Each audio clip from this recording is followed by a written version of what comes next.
1780-1831 Estratégia 15.229. O presidente confederado, Jefferson Davis, não gostando da recusa do Johnston em lutar, substituiu-o pelo general John Hood. Sherman sabia que Hood era um comandante agressivo, muitas vezes até afoito. Ele sabia também que não havia nem tempo nem homens disponíveis para fazer cerco a Atlanta. Lincoln precisava de uma vitória rápida. Sua solução foi enviar destacamentos para ameaçar as defesas de Atlanta, mas ele fez estas forças sedutoramente pequenas e fracas.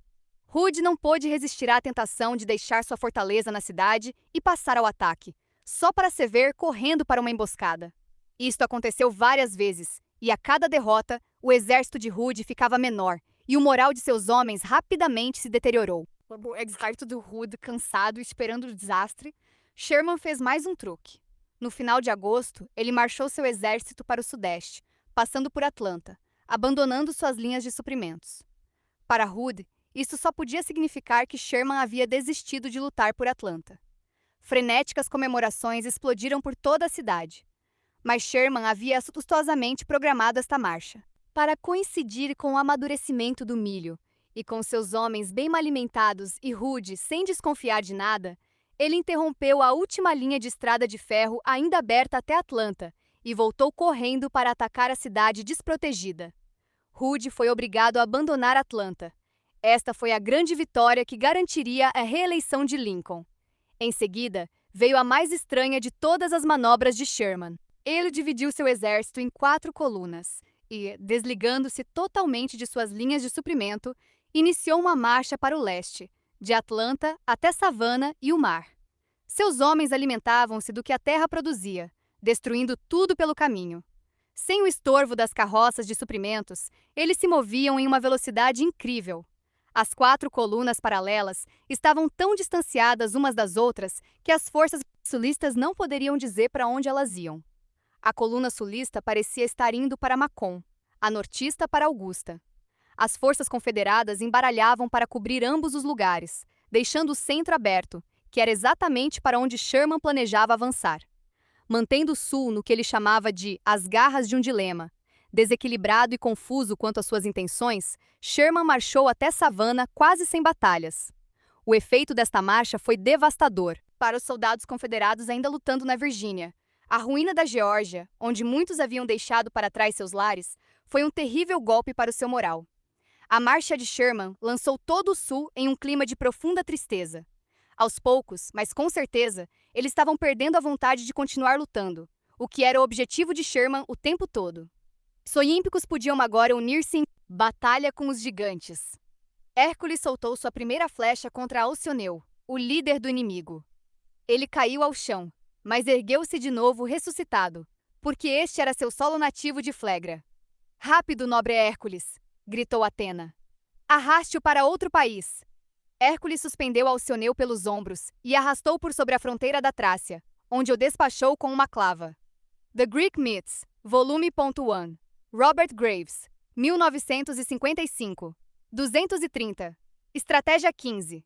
Interpretação em qualquer conflito, com frequência, é o lado mais fraco que na verdade controla a dinâmica. Neste caso, o Sul estava no controle tanto no sentido da estratégia como no da grande estratégia. Em sua estratégia local, imediata, os confederados haviam se entrincheirado nas poderosas posições defensivas na Geórgia e na Virgínia. A tentação para o norte era lutar nos termos do inimigo, lançar divisão após divisão contra estas posições, com enormes perdas de vidas e poucas chances de avanço. Na grande estratégia do Sul, quanto mais tempo este impasse prevalecesse, maior a probabilidade de derrubar Lincoln. Depois, a guerra terminaria por meio de negociações. O Sul definiu o tempo para a batalha e controlou os riscos. Segundo Sherman, seu objetivo não era capturar uma cidade ou derrotar os confederados em batalha. Em sua visão, a única maneira de vencer a guerra era recuperando o controle da dinâmica. Em vez de ataques frontais violentos contra Dalton ou Atlanta, que favoreceriam os sulistas, ele operou indiretamente. Ele assustou o time do Johnston para que abandonasse sua fortaleza e atraiu o afoito Hood para ataques absurdos, em ambos os casos usando a psicologia do adversário para forçar o resultado. Ao colocar constantemente seu inimigo nas garras de um dilema, Quando ficar parado e se mover eram atitudes igualmente perigosas. Ele assumiu o controle da situação sem ter de perder um homem em batalha. Mais importante, ao demonstrar ao Sul com sua marcha destrutiva que a guerra não estava mais se arrastando, que seria pior para eles, Sherman recuperou o controle da grande estratégia da guerra. Para os confederados, continuar lutando era lento suicídio. A pior dinâmica na guerra e na vida é o impasse. Parece que tudo o que você fizer só vai alimentar a estagnação. Quando isto acontece, uma espécie de paralisia mental toma conta de você. Você perde a capacidade de pensar ou reagir de diferentes maneiras. Aí está tudo perdido. Se perceber que está entrando nesta dinâmica, lidando com um adversário entrincheirado, defensivo ou preso em um relacionamento reativo, deve ter a mesma criatividade que o general Sherman teve. Sacoleje de proadro o ritmo de valsa lenta, fazendo alguma coisa que pareça irracional. Opere fora do que é familiar ao inimigo, como Sherman fez quando se livrou de seus suprimentos. Mova-se rápido aqui e lento ali. Um bom tranco na dinâmica estagnada vai sacudi-la, forçando o inimigo a fazer algo diferente. Com uma leve mudança, você tem mais espaço para outras maiores e para assumir o controle. Quase sempre basta uma injeção de imobilidade e coisas novas para desequilibrar as mentes de seus rígidos e defensivos adversários. Em 1833, Mr. Thomas Auld, escravocrata dono de uma plantação na costa leste de Maryland, chamou de volta seu escravo Frederick Douglass, na época com 15 anos, e que tinha acabado de completar 7 anos servindo o irmão de Auld em Baltimore. Agora ele era necessário para a estratégia 15.231 trabalhar na plantação. Mas a vida na cidade havia mudado Douglass em muitos aspectos, e para sua tristeza, ele achou muito difícil não deixar que Auld percebesse. Em Baltimore, secretamente, ele tinha conseguido aprender sozinho a ler e escrever, o que era proibido a todos os escravos, porque incitava ideias perigosas. Na plantação, Douglass tentou ensinar o maior número possível de escravos a ler. Estes esforços foram rapidamente esmagados. Mas o pior para ele foi que havia desenvolvido uma atitude bastante rebelde, o que o dono de escravos chamava de impudência. Ele respondia a Auld, questionava algumas de suas ordens e lançava mão de todas as artimanhas para conseguir mais comida. Um dia, Auld informou a Douglass que o estava cedendo por um anoa Mr. Eduardo Covey, locatário de uma fazenda vizinha com fama consumada de domador de negros jovens. Os donos de escravos mandavam para ele os mais difíceis e, em troca do trabalho gratuito, Covey arrancava deles a pancada até o último grama de rebeldia. Covey deu duro com Douglass e, depois de alguns meses, havia domado seu corpo e o seu espírito. Ele não desejava mais ler livros ou discutir com seus companheiros escravos.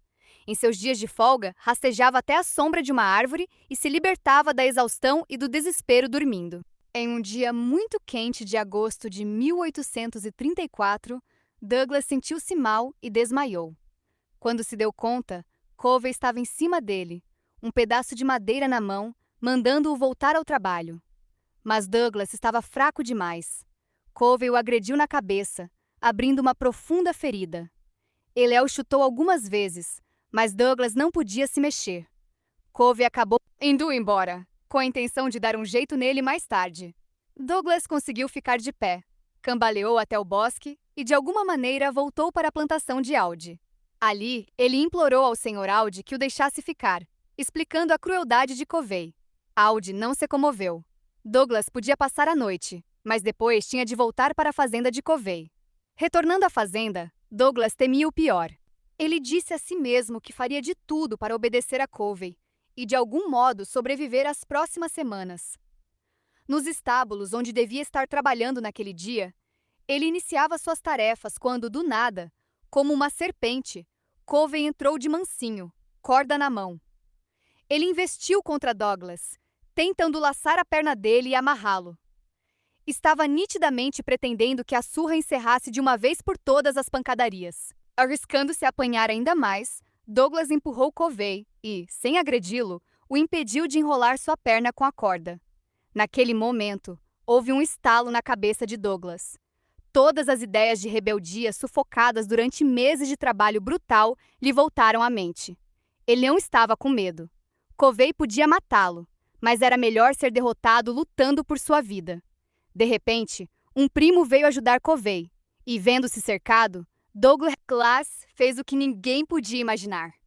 Deu um soco forte no sujeito e o ora. Meu querido leitor, esta batalha com o Sr. Covey, indigna como foi, e como temo seja minha narrativa a respeito, foi um momento decisivo em minha vida como escravo. Ela reacendeu em meu peito as brasas da liberdade, trouxe de volta meus sonhos de Baltimore e reviveu a noção da minha própria virilidade. Eu era um outro homem depois daquela luta. Eu não era nada antes. Eu agora era um homem. Ela ressuscitou meu respeito próprio esmagado e minha autoconfiança e me inspirou com uma renovada determinação na ser um homem livre. Um homem sem força é um homem sem uma dignidade essencial da humanidade. A natureza humana é de tal modo constituída que não pode honrar um homem impotente, embora possa dele se apiedar. E mesmo isso não pode durar muito, se não surgirem os sinais de poder. Ele só pode compreender o efeito deste combate sobre meu espírito, que ele mesmo incorreu em alguma coisa, arriscou alguma coisa, ao repelir as injustas e cruéis agressões de um tirano. Covey era um tirano, e covarde também. Depois de resistir a ele, senti-me como nunca havia me sentido antes. Foi uma ressurreição da tumba escura e pestilenta da escravidão, para os céus de comparável liberdade. Eu não era mais um covarde servil, tremendo sob o franzir 232 estratégia 15 derrubou no chão.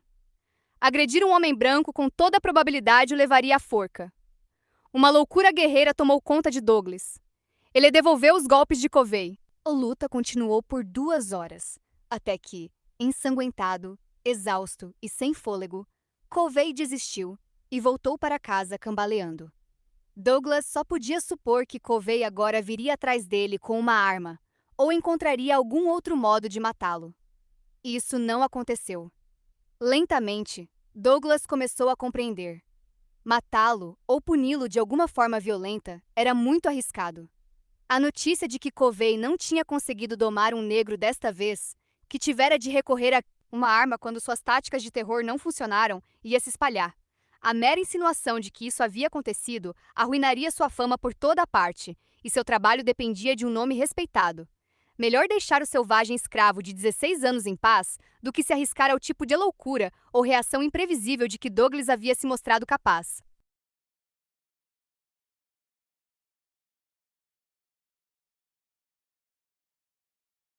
"16 anos em paz do que se arriscar ao tipo de loucura ou reação imprevisível de que Douglas havia se mostrado capaz.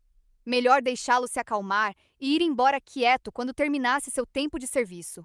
Pelo resto da estadia de Douglas com Covey, o homem branco não pôs a mão nele. Douglas havia notado que os donos de escravos, com frequência, preferem açoitar aqueles que são mais facilmente açoitados. Agora, ele havia aprendido. Jamais voltaria a ser submisso.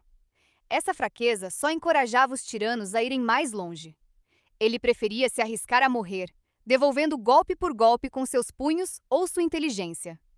Interpretação. Ao refletir sobre este momento anos mais tarde, em seu livro My Bondage and My Freedom, depois de ter escapado para o norte e se tornado um importante defensor do movimento abolicionista, Douglas escreveu: "Esta batalha com o Sr. Covey foi um momento decisivo em minha vida como um escravo.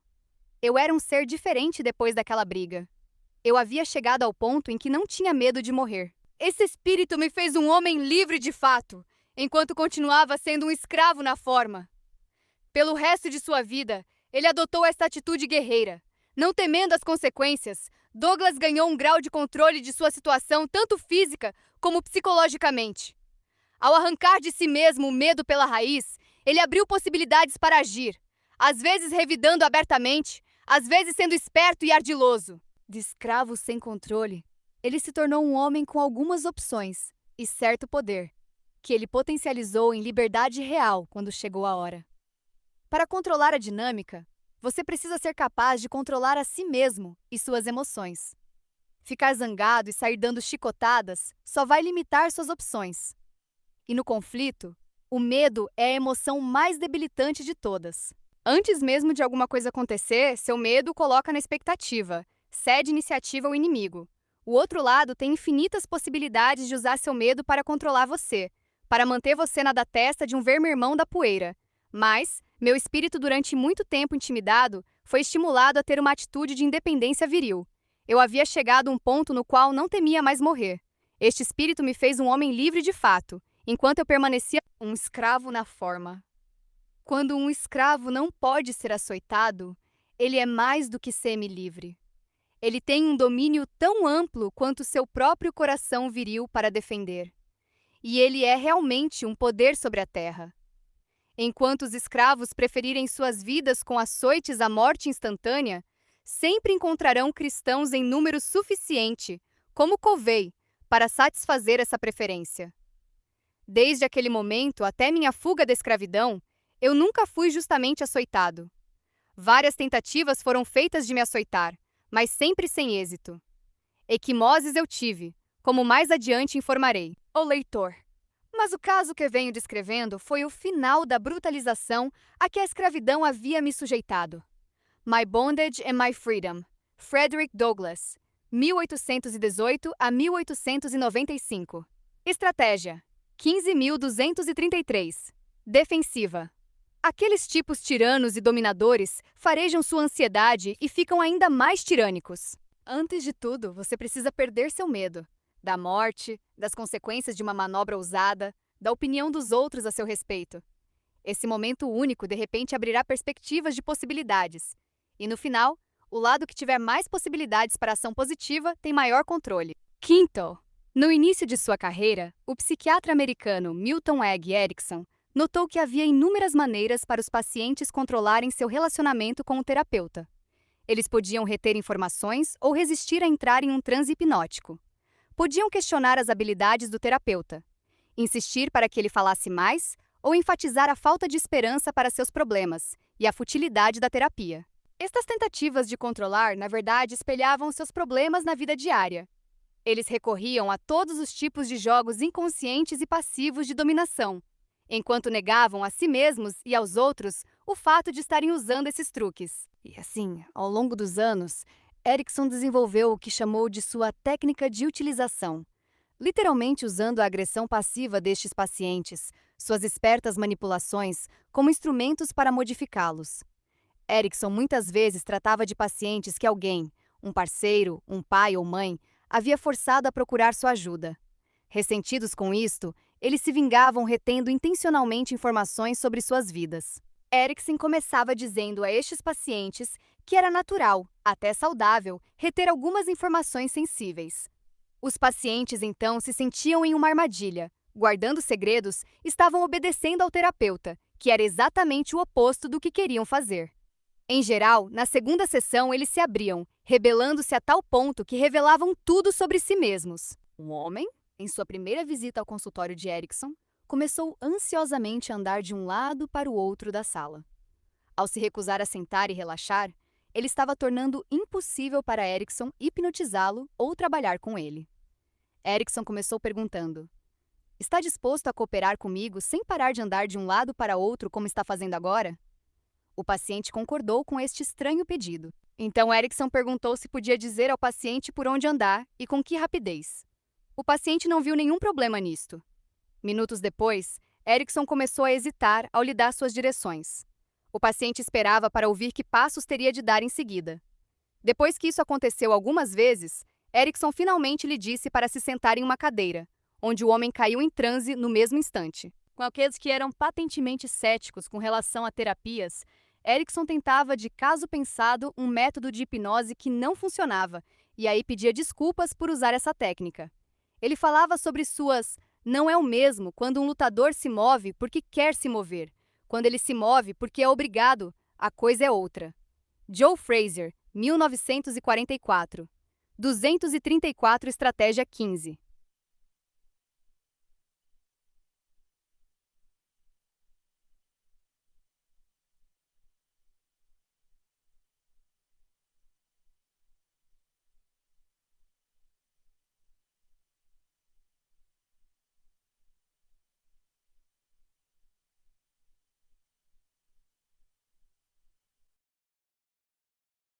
próprias incapacidades e das muitas vezes que havia fracassado.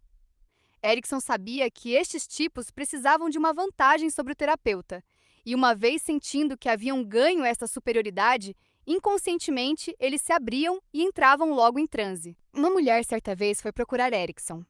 Sabia que estes tipos precisavam de uma vantagem sobre o terapeuta, e uma vez sentindo que haviam ganho essa superioridade, inconscientemente eles se abriam e entravam logo em transe. Os médicos não tinham encontrado nada de errado com ele, mas o homem parecia sinceramente fraco e sempre achando que estava para ter um ataque do coração. A mulher estava ansiosa, sentindo raiva e culpa, tudo ao mesmo tempo. Erickson a aconselhou a continuar sendo solidária, mas, quando ele voltasse a falar de ataque do coração, ela ia lhe dizer polidamente que precisava arrumar a casa. E então, espalharia pela casa folhetos recolhidos em diversas agências funerárias. Se ele reclamasse de novo, ela iria até a escrivaninha na sala de estar e começaria a calcular os valores das apólices de seguro dele. No início, o marido ficou furioso, mas não demorou muito para ele começar a ter medo de ver essas brochuras e ouvir o barulho da máquina de calcular. Parou de falar de seu coração e foi obrigado a lidar com a sua mulher de um modo mais direto. Interpretação. Em alguns relacionamentos, você pode ter a sensação angustiante de que o outro ganhou o controle da dinâmica, mas acha difícil definir como e quando isto ocorreu. Ao certo, pode-se dizer apenas que você se sente incapaz de convencer a outra pessoa, de influenciar o curso do relacionamento. Tudo que você faz parece que só alimenta o poder do controlador. Isto porque a outra pessoa adotou formas de controle sutis, insidiosas, que ficam facilmente disfarçadas e que, no entanto, são ainda mais eficazes por serem inconscientes e passivas. Esses tipos exercem o controle mostrando-se deprimidos, excessivamente ansiosos, sobrecarregados de trabalho. São as vítimas de constantes injustiças. Essas pessoas não podem evitar a situação em que vivem. Exigem atenção e, se você não dá, fazem você se sentir culpado. São arredias e impossíveis de combater porque fazem parecer a cada movimento que não estão, de modo algum, querendo controle. São mais obstinadas do que você, mas disfarçam melhor. Na verdade, você é quem se sente desamparado e confuso com as táticas de guerrilha delas. Para alterar a dinâmica, você deve primeiro reconhecer que há muito menos impotência no comportamento delas do que revelam. Segundo, essas pessoas precisam sentir que tudo acontece nos termos delas. Desafie esse desejo e elas revidam por baixo do pano. Você não deve jamais alimentar inadvertidamente a rebeldia delas, discutindo, queixando-se, tentando forçá-las em uma direção. Isto as faz se sentirem mais atacadas, mais vítimas, e incentiva a vingança passiva. Em vez disso, movimente-se dentro do sistema de controle delas, aplicando a técnica de utilização de Erickson. Seja solidário com o sofrimento delas, mas faça parecer que, não importa o que elas fizerem, estão na verdade cooperando com o que você mesmo quer. Isso as deixará desequilibradas. Se elas se rebelarem agora, estarão favorecendo você. A dinâmica mudará sutilmente, e você terá espaço para insinuar a mudança. Do mesmo modo, se a outra pessoa usar uma fragilidade fundamental como uma arma, torne essa ameaça impossível de ser usada contra você, exagerando-a ainda mais, chegando até a beira da paródia ou do tormento. A única maneira de derrotar os adversários passivos é superá-los no controle sutil. Imagem: o lutador de boxe. O excelente lutador não confia em seu soco poderoso ou rápidos reflexos. Pelo contrário, ele cria o ritmo que lhe convém para a luta, avançando e recuando no passo que ele define. Ele controla o ringue, movendo seu adversário para o centrero, parrar as cordas, aproximando-o e afastando-o de si mesmo. Dono do tempo e do espaço, ele gera frustração, força erros e produz um colapso mental que precede o físico. Ele vence não com os punhos, mas com o controle do ringue. Autoridade. Para ter descanso, é necessário manter o inimigo ocupado. Isto os coloca outra vez na defensiva, e nessa posição não podem se erguer de novo durante toda a campanha. Frederico o Grande, 236. Estratégia 15. Inverso. Esta estratégia não tem inverso. Qualquer esforço para parecer não estar no controle de uma situação, para parecer que está se recusando a influenciar um relacionamento, é de